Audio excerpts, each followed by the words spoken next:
History happened everywhere. The verdict. This is our after-show podcast where we look back at the most recent episode, episode 50. So if you haven't listened to that, go back and check it out, or else there will be spoilers ahead. There's been sort of more erections around than I've seen in a long while.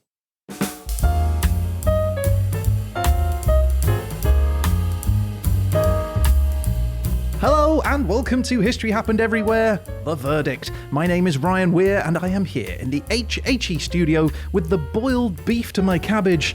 It's Mr. Peter Goddard. I feel like that's a meal I would pass on, thank you very much. Can I not be the spice tuile vindaloo or something similar? No. Okay, well I guess at least I'm the beef, I've got that going for me. You do, you're a beefy man.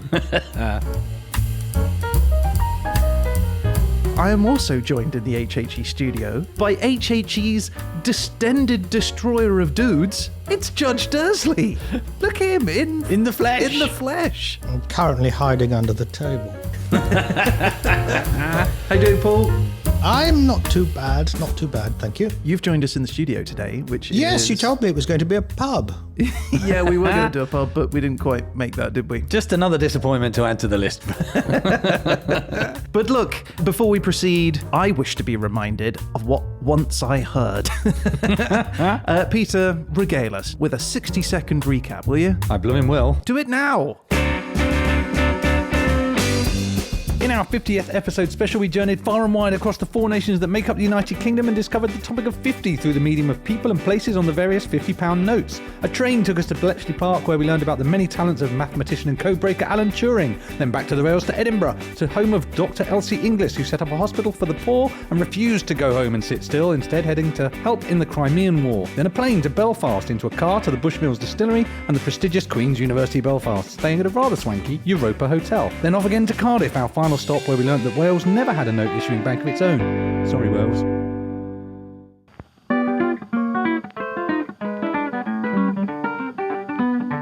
That was last week's episode done, summarised nicely. Nice one, son. Now we're over to a young Dursley, who's gonna tell you what he thought of thee. He'll take you apart without any care. He's the lovely Paul Dursley.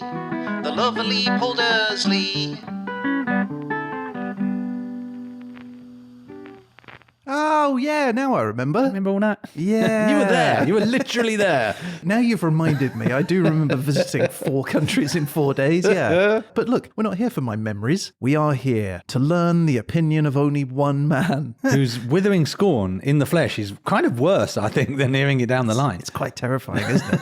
Yeah. We're here in the judge's court. And so, Paul, please, will you tell us, what were your thoughts on episode 50? Well, you got through quite a lot in a very short time for one of your episodes, which is a positive. Sound quality was a bit rubbish. Yeah, I knew that was coming up. I didn't know about the Scottish clinician. Dr. Elsie Inglis. Yes, so she was English but Scottish. She was a remarkable woman. It really stayed with me, that whole go home and sit still thing that she was told. It was like, not even just go home and sit still, don't even move. Crazy times. I just wish that my boss would tell me that. Yeah, righto. I feel like you're a different class of character. Go home and sit still. Okie dokie. Here we go. So I had a question that you may be able to help me with, Paul, because I'm still not really clear on it, which was that we went to 4 countries in 4 days, but it is also one country because it's the United Kingdom, which begs the question for me is, what is a country? I suppose it's the polity that is defined as in charge.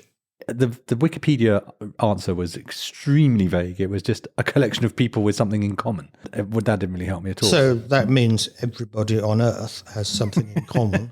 Right, and ultimately you could have a global nation. That's what the New World Order wants. The lizard people want to rule us over as a single global entity. Yeah. But then I tried a country, and that was a bit more helpful. And that was, as you say, a political unit, essentially. But even that requires people to recognise that it is a political unit, right? There are countries that claim to be countries that don't get recognised by either the United Nations, or specifically individual countries might not recognise people. So the State of Israel, some people recognise, some people don't. And it seems like such a simple concept when you first scratch the surface of it, go, oh yeah, well, I know what a country is. But then when we're in the UK, we're like, well, Scotland's a country. country, but it's part of the United Kingdom, which is a country. So it has its government, but it's a devolved nation. So it's got some government from London and some from Edinburgh. And all in all, it becomes a lot more complicated, a lot more quickly than you think. Well, I think it's a sui generis case. What case? Sui generis is it's a one-off case. It's about the only one that sort of all of the definitions never seem to quite work. So you have to come up. So Scotland and Wales are not recognised by anyone because they're not countries to be recognised, whereas Israel is a country that is not recognised. A lot of it went way back to the Acts of Union when Scotland effectively took over England. And of course, James I quickly left Scotland, funnily enough. And I think he only ever went back twice. He was busy hunting witches, though, wasn't he? That'll keep you busy. Well, there's a lot of them out there. They fly, which makes it harder. So it is. Yeah, it's strange because I think as well. So if you go way back to, I think initially the Scots did want the same laws as the English, but it was the English who said no, which is why Scotland has a separate legal system and has always had a separate legal system and a separate educational system, whereas Wales, which is yet another different case, is because Wales is not technically a kingdom. And so for legal purposes, Wales doesn't exist. It's a part of an entity called England and Wales. So arguably England does not exist in that case. It's a part of England and Wales. Whereas Northern Ireland, again, then became a specific case as it was part of Ireland, which was a kingdom in the United Kingdom on the island of Ireland that then broke into two, with a sixth of it moving to Britain and 5/6 of it becoming independent. And again, all of these cases are, one-offs. Do you know? I think it's a case. A lot of this legally is, well, it's a common law jurisdiction, and basically anything goes. And we made the rules up. So, can we declare the independent kingdom of the HHE studios? Well, we all share something in common. Right. We could issue some currency. Yeah. Resource-wise, we're a little deprived, though. If we could find oil somewhere in the flat, that would be helpful. I'm sure if I dug deep enough, I'd find some gas main or something. I've struck That's gas. called theft.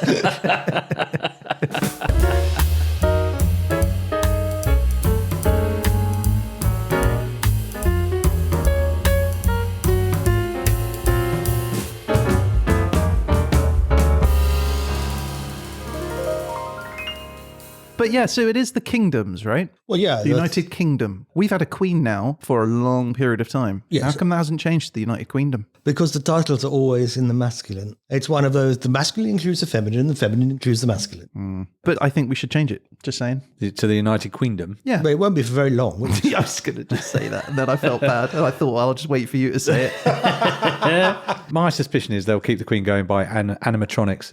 Even after she's gone, she'll still appear with that one arm moving. Right, like Brezhnev. It'd be like going to Chuck E. Cheese's, going to Buckingham Palace. All these animatronic I don't know what you're royal talking families. about. He's talking about like the Pirates of the Caribbean ride. Oh, That was a helpful intervention. I am Okay, none imagine the Madame wiser. Tussauds, where all the people move around a bit thanks to hydraulics. Oh, when they move around very jerkily. Yes. Yeah. Although not anymore. There's some crazy footage of the stuff that Disney Imagineers have come up with. When the robots rise up, I refuse to be oppressed by a Disney robot. That doesn't feel right at all. Really? I don't want... What about a mean one? Ursula from The Little Mermaid. What if she's in charge? I've never seen The Little Mermaid. Imagine a woman. Yes. I'm there. That is half No, wait. octopus. Oh, now I'm there even more so. Yeah. I'm there with bells on. So she's Half got octopus four woman. legs. Yeah. Yeah. No, she's got 2 legs and an octopus head. What do you think? Yeah. Well, octopuses, if you're half an octopus, you'd only have 4 legs. No, from like the belly up, she's a woman.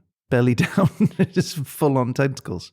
Although Anyway, just she's the 2 bad legs one. with an octopus head. She's like a sea witch. Ah. She's the one who gives I will Ariel the ability to have legs when she's on land. Okay, I will succumb to a sea witch. I'll give you that. Well, that's weird. I don't know how we got to that. Let's bring this back on track. Wasn't this all to do with the Queen? It started with the Queen and then it went really wildly south. But let's start at the beginning of our journey. So, Paul, have you ever been on a train? Yes, I was on one coming here. Oh, very good. Surprisingly, I didn't have passport control. I'm always surprised that you don't arrive places in a palanquin. What's that? It's one of those, the guys carrying a little carriage on their shoulders as they run around. Well, it's not a sedan chair, but it's the same concept, being carried by people. Is it the same name as that little creature that's got like a hard shell and eats ants? You're thinking of the pangolin. Pangolin, yeah. Similar. Yeah, Captain Corelli had one of them, didn't he? Anyway, so you've been on a train. I think we've established now you've been on a train. Well, we got the train to Bletchley Park, and it was a fun adventure, was it not? great. Would you have gone from Marylebone? Change at Euston. Anyway, this is besides the point. So So it went from Euston. Okay, that's all I needed to know. So we got on the train, didn't we, Peter? We did. It was very And we were exciting. like, let's go. Off we go. And we got, how far? 800 metres? I would have said 200 metres. Ground to a halt. The train stopped. We sat there for 10 minutes and then it reversed back to the station in an ominous foretelling. The word inauspicious was invented for the start of our journey. Drive 500 yards, come back, sit in the station. And no doubt you were not told anything about this. There was some information provided. Through that voice that says, ladies and gentlemen, consider the train. Important. Definitely need to know that. Nuclear attack.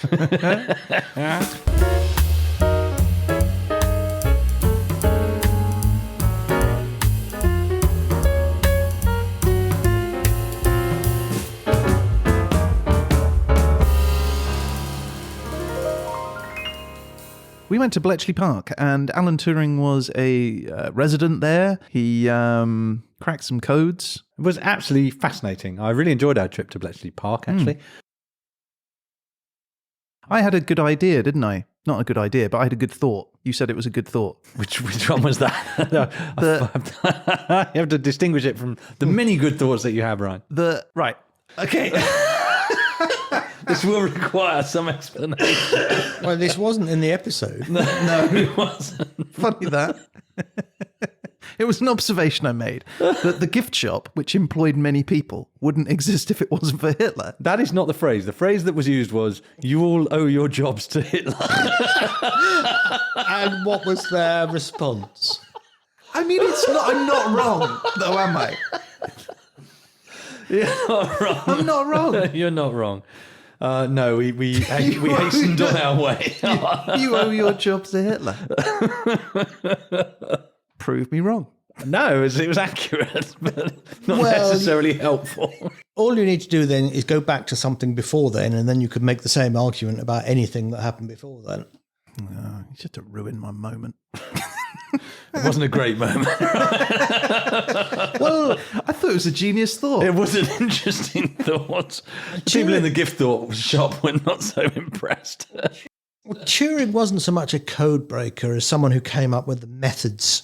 We came up with the methods for doing it. Wasn't it called Banburismus? The big sheets of paper that they had, where they initially started to do a sort of a manual comparison. No, I don't know. I didn't see that. The outputs. I saw a statue of him made of slate. I've seen one made of coat hangers. Okay. This is a thing. There's Alan Turing statues made of various household items. Yeah. I'd like you to tell me what he actually did in the 60s with bioengineering, as you said in your piece. Oh, yes. So it was modelling biological. But given that he was dead 7 years. Yeah, well, he was a late bloomer. Yeah, what was he doing, Pete? Well, that's how talented he was. He was able to publish this groundbreaking research some years after his own death.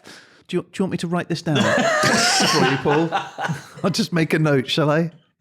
I can tell you what he was doing in 1948. Go ahead. This is oddly specific, isn't it? Very specific. Well, this would have been the Manchester Baby, I don't know what that is. the computer. No, 1948, he was running. Oh, yes, he was a cross-country runner, wasn't he? tremendously good at it as well. He was wasn't very good at running. He came fifth in a Olympic qualifying marathon. His time was 2 hours and 46 minutes. And to put it in perspective, the winning Olympic time was only 10 minutes better. So that's quite good going, right? It's impressive stuff. He was an impressive man.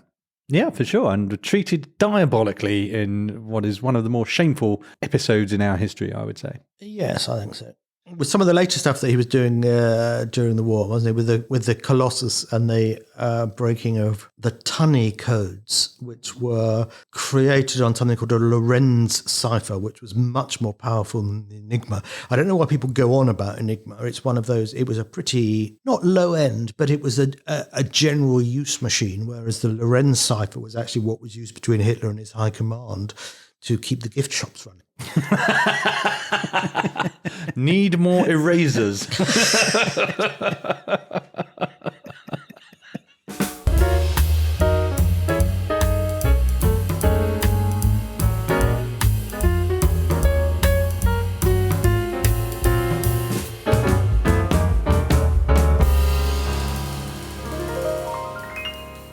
Tommy Flowers.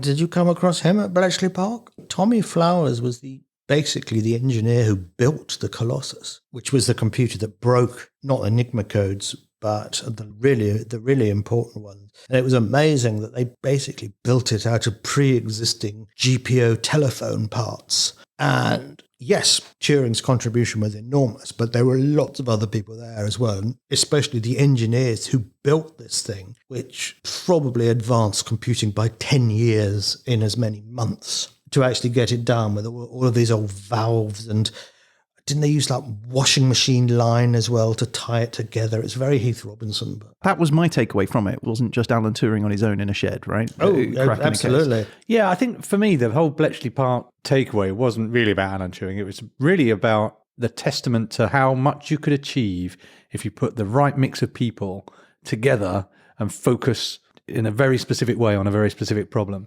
Without having to necessarily throw money at the problem. Right, they had the brains and the diversity of talent was, as you say, there was engineers, there's mathematicians, there's linguists. All these people needed to bring their own expertise. It wasn't no one person.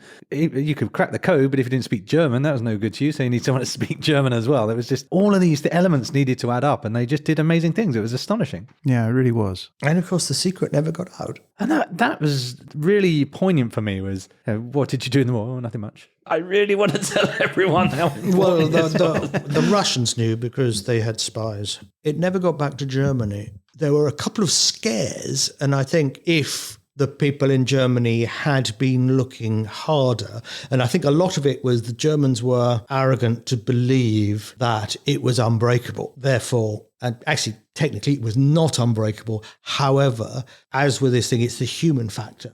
Germans would always end Heil Hitler, which is a crib. Mm-hmm. So you know that the last dozen letters are going to be Heil Hitler. Right. And so that's an enormous clue. And they didn't think about the obvious. And so the people who were sending it as well had to they were supposed to use 3 random letters. Mm-hmm. The human brain is notoriously bad at being random. So it was quite easy to guess. And a lot of them just used the same letter. Yeah, a lot of people are lazy too, right? It's a very human condition. The one of the 2 main weaknesses of the Enigma was it could never encode a letter to itself. So if you typed an E, it would come up as any letter apart from an E. So if you had that clue of 3 letters that are the same, it gave you quite a big insight into how the machine was wired up. And they also had this thing called a plug board, which theoretically was supposed to make it more complex. But again, the human factor actually made it less complex because it was easier. It was easier to sort of work out what those configurations of the plug board of the Enigma was. It was much more complex because that was a purely digital system.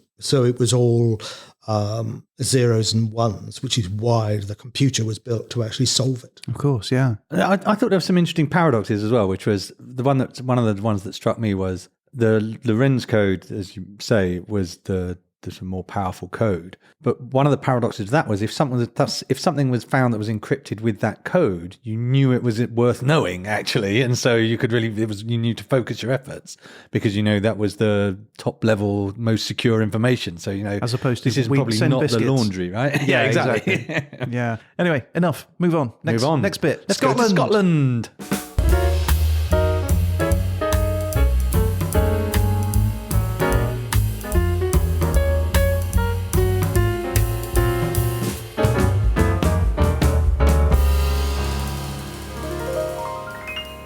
I have to say, loved Edinburgh. I have been there once before, but only briefly for some comedy events that I was attending. Yeah, if you've not had the luxury of visiting Edinburgh, do put it on your to-do list.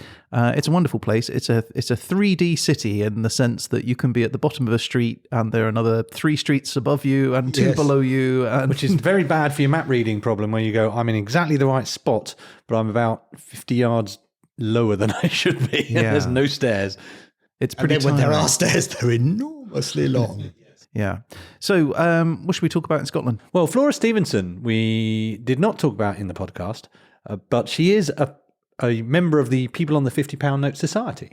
Yeah, which is great. I want to be on the back of a £50 note. Yeah, you got to do things, Ryan. For this podcast, history happened everywhere on the back of a note. That would be amazing, wouldn't it? So Flora Stevenson is another member of the £50 Club. She was an educationalist. She set up in her home a school for messenger girls, I think it was. It's in a little crescent in Edinburgh. I couldn't find out a huge amount about her, which was surprising because normally to be on a note, it really implies that you've done something tremendously significant. These aren't just casual people they put on these things, but I didn't find out a massive amount about her. But we didn't talk about her, so I thought I'd give her a little shout out on the show today. Oh, that's great. What I did want to talk about is Elsie English. Yes. I thought she was great. She was a That magnificent was a character, wasn't truly she? inspiring person who seemed to be entirely selfless and dedicated her life to helping other people. Yeah, it made me realise how little I'd done. You have done very little. What really amazed me most about that story was the number of times she would go to the establishment and say, I'm going to help you. And they went, no, because you're a woman. It's like, you guys are idiots. At least the French were like, yep, come and help. We'll take that. No problem. Yeah, it's sort of cutting your nose off to spite your face there, really, aren't you? It was a sad end as well. She went out, she did her thing, and then she contracted, she didn't even get blown up in a 2 war days after situation. getting back. It was the day after, I think, actually. I wanted a £50 note when we were in Scotland. I was like, let's get a £50 note from every country that we go to. And that was a genius idea that was surprisingly hard to execute. Well, it's to the point where I didn't get a single one. We went into the banks, didn't we? We And did. we asked for £50 notes and they said, no. No, unless you bank with us, we cannot give you money of any kind, to the extent that we don't, to this day, have one in our possession. Yeah. But no, Edinburgh was good to us. I think I enjoyed it, and I would very much like to come back. HHE Live. We did talk about Iron Brew. We did. And you know how you said that they had the slogan made from girders? Yes. And we said it's not actually made from girders, but it does have some iron in it. It contains 0.002% of ammonium ferric citrate, iron hydroxide. It also contains quinine, Oh, nice. so it's good for gin and tonic. When there was an international event in Edinburgh, they gave the delegates Iron Brew. And apparently most of the Americans hard pass on the Iron Brew. But Which is weird given they created it. right, but Antonia Ocasio-Cortez said she really liked it and it reminded her of something Mexican. There's a Mexican drink, I guess, that's of similar flavour. Yeah, no, I could see that. You know who else likes it? Only the Russians. Oh, really? Yeah, it was introduced to Russia in the late 90s and it became hugely popular, widely considered in Russia to be one of their top-selling soft drinks. Oh, right.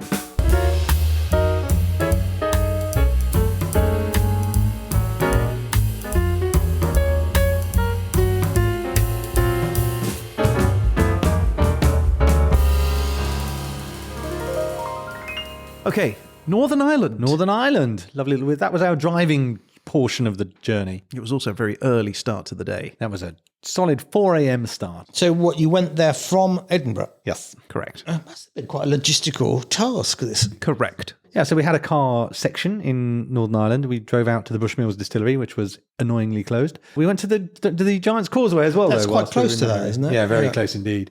Like 5 minutes down the road, close. Had a lovely time looking at the amazing rocks out there. But it was lovely. It's a remarkable piece of natural... You can imagine how people would have made stories about it because Yes. it's so weird. It sits sort of plonked in this otherwise normal bit of coastline. Almost perfect. Yeah, it's great. And the thought that it would be natural just wouldn't cross your mind, I think, if you Not didn't at have all. any It doesn't look context. natural. It looks like someone put it there. for Like sure. cobblestones or something from an ancient civilization. It definitely looks like it's been left. Yeah. And it's remarkable. I don't So suppose you- what's the conspiracy theory about that then? aliens? Then we went back to the university, which was... It was a really nice university, I have to say. It had a really... I hesitate to say it, but a very university feel. You know, when you get that sense of the sort of campus life and... Academia. Yeah, it was great. I really enjoyed it. Well, I've never been to Northern Ireland. Highly recommend Belfast. It's a lovely town. And then we got a train to Cardiff. And we did try and get a ferry, didn't work. We were hoping to go through all the means of transport. But Yeah, it was disappointing not to be able to get that. no. So we got to Cardiff, and obviously we had a problem in that there were no... I couldn't... It might be that something Welsh was on a £50 note historically, but I didn't really find anything. And I was trying to focus on modern banknotes, which were strangely lacking in things Welsh, I'm afraid. Well, as we were saying earlier, because Wales is not a legal entity. There's no real reason why they couldn't have had a bank, ultimately. If you can have retail banks... Well, given that Wales is larger than Northern Ireland. Right. If you can have 4 banks in Northern Ireland and 3 of them in Scotland issuing notes, why couldn't you have a Welsh bank issuing notes?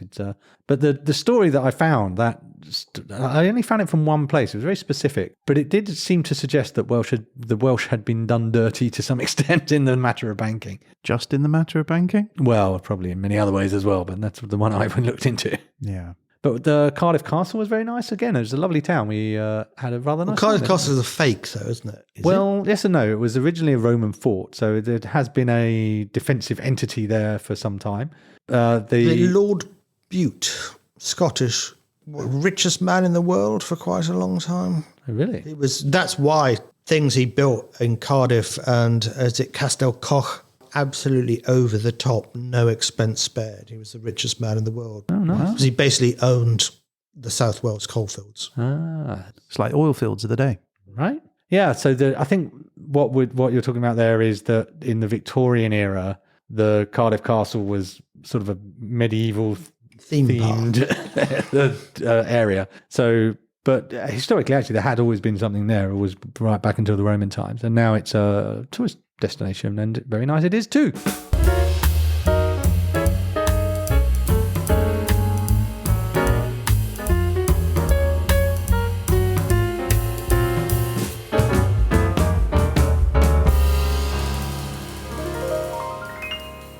And so, Peter Goddard, we have come to the end of the train line. It's time to step into the dock. Will you please prepare to face the people's judge? I'm ready. Judge Dursley, are you ready to give your verdict? Almost. Then will the defendant please rise? Yes, sir. Your Honour, as usual, may we start proceedings by first asking for your verdict on factual content. Generally, the factual content was quite good. However, there was a particular bugbear of mine given square kilometres in kilometres squared. So you said Scotland was something like 32,000 kilometres squared, which would be Size of the larger moon. than the surface of the planet. Oh, yeah, it's big. So I'm afraid I'm going to have to mark you down on that. Understood. Well, it was going to be a C, but it's now a C minus. May we have your verdict on entertainment value? When I could hear it, I think it was quite good. But as Ryan is in charge of sound quality, I can't really mark Pete down on that. No, I think we have to. Stand and fall together, Ryan and I, in the matter of So technical you want delivery. you want me to mark you down I again? do. I want to face that. I want to face my fate. C plus. Okay. It was my episode. Every aspect of it is me. B minus. So it's now a C plus. I could have fixed it. I could have done something about the sound. They can't be blaming Ryan for things that were also within my control. Your Honour, may we now ask for your final grade before we move on to the verdict? The Dursley factor. Well, the Bletchley Park piece piqued my interest as it was one of, not a pet subject, but I've been to Bletchley Park. I know a bit about what happened there and the code breaking. So it tickled the Dursley factor. yes, Nailed that. so I would give that an A minus. An A minus. That's I knew amazing. Turing would take me over the top. But you haven't got the real verdict yet. Yes. Okay, we reach the final verdict. Peter, before the judge passes his verdict, you have an opportunity to enter a plea. If you choose to do so, please do that plea now. I would like to state that this was the 50th episode special. We went on the road and did things we hadn't done before. We broke new ground. We achieved things that we'd never achieved before. We went to places we've never been before. It was, in many ways, an innovation in podcasting. And not at all just a fun holiday. Not at all. If you think we had a great time, well, shame on you, because we were there for work and work only. Gosh, it was hard. It was terrible. Should I take another The defendant- tick off for that? Given that I wasn't invited. Have you reached a verdict? Yes, I have. In which case, I would ask most respectfully for your ruling. B minus. B minus. There'll be champagne in the Goddard household tonight, Ryan. I can tell you that for nothing. What, your Prosecco that you offered me? I didn't surprise me that the bottle was still half full. Champagne. Champagne. I'll have you know. Yeah, the last time I was here, I bought decent champagne. And what You did I actually get in did. return? That's what you Half get a for bottle being of the verdict. Flats Prosecco with a post-it note on it.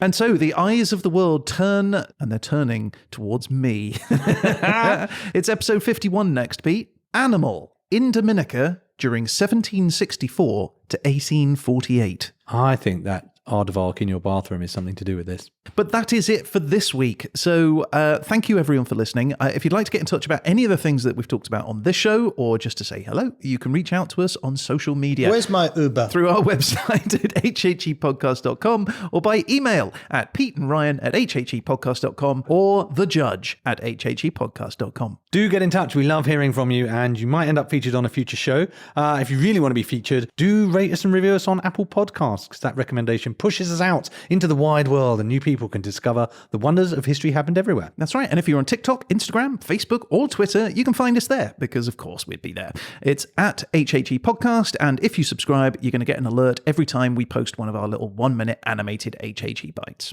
We'll be back again soon with the next episode. Obviously, in the meantime, we do have back catalogues of episodes. You can find that in your podcast app, YouTube, or the website, hhepodcast.com. All right. So a huge thank you to the judge. My pleasure. And well done to you, Peter. Thank you very much. Another excellent episode. I guess all that's left to say is... You've been listening to...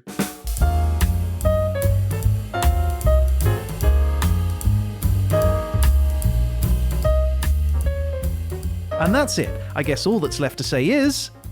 What do you want me to say? Just say you've been listening to. But you just said you've been listening to. But I want you to say it. And that's it. I guess all that's left to say is... Well, you've obviously been listening to, or else you wouldn't know. And that's it. I guess all that's left to say is... You've been listening to me babbling on about a load of rubbish. Pete, do you want to do it? Someone But say I just it. said, well, it's obvious that you've been listening to. All right. And that's it. I guess all that's left to say is...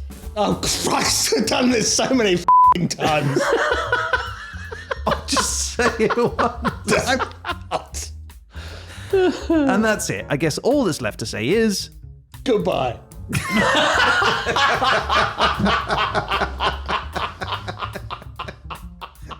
That's pretty funny.